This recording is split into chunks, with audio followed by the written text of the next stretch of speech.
Bonjour à tous et bienvenue dans le troisième module de notre série sur la communication. Aujourd'hui, nous allons explorer les différents types de communication.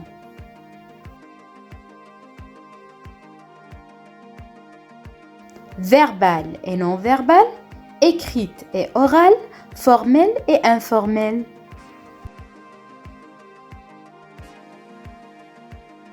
Commençons par la communication verbale. La communication verbale implique l'utilisation des mots, du ton, de voix et de l'intonation.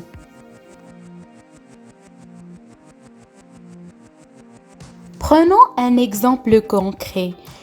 Lorsque vous dites « Je suis content de te voir », le sens de cette phrase peut changer en fonction du ton de voix et de l'intonation utilisée.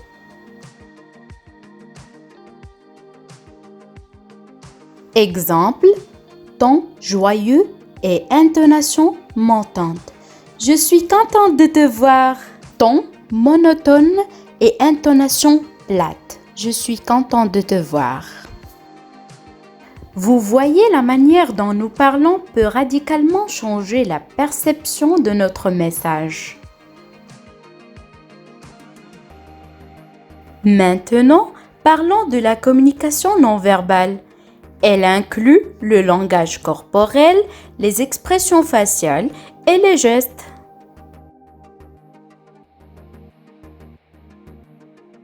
Exemple, croiser les bras peut signifier une attitude défensive.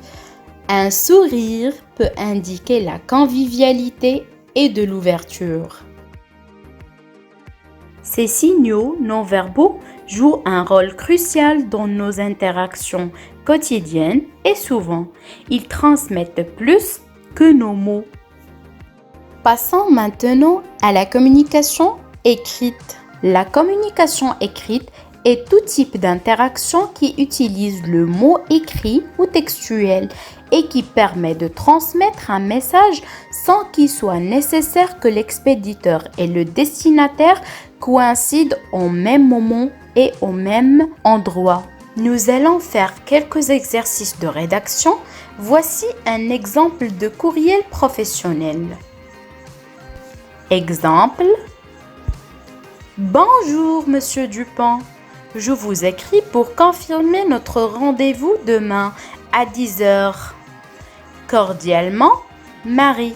Notez la clarté et la concision du message.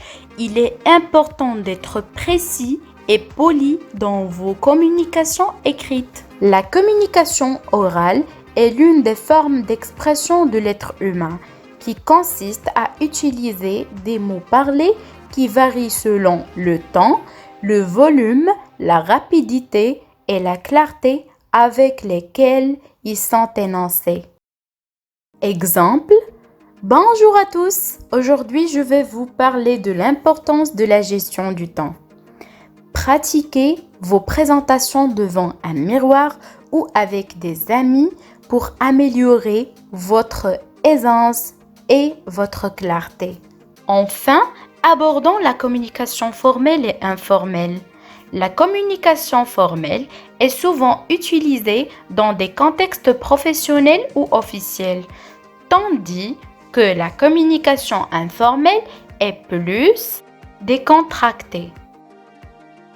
Exemple, en situation formelle. Bonjour monsieur, comment allez-vous? En situation informelle, salut, ça va? Adapter votre style de communication en fonction du contexte est crucial pour une interaction efficace. Merci d'avoir suivi ce module sur les types de communication. Nous avons couvert la communication verbale et non verbale, écrite et orale, ainsi que la communication formelle et informelle.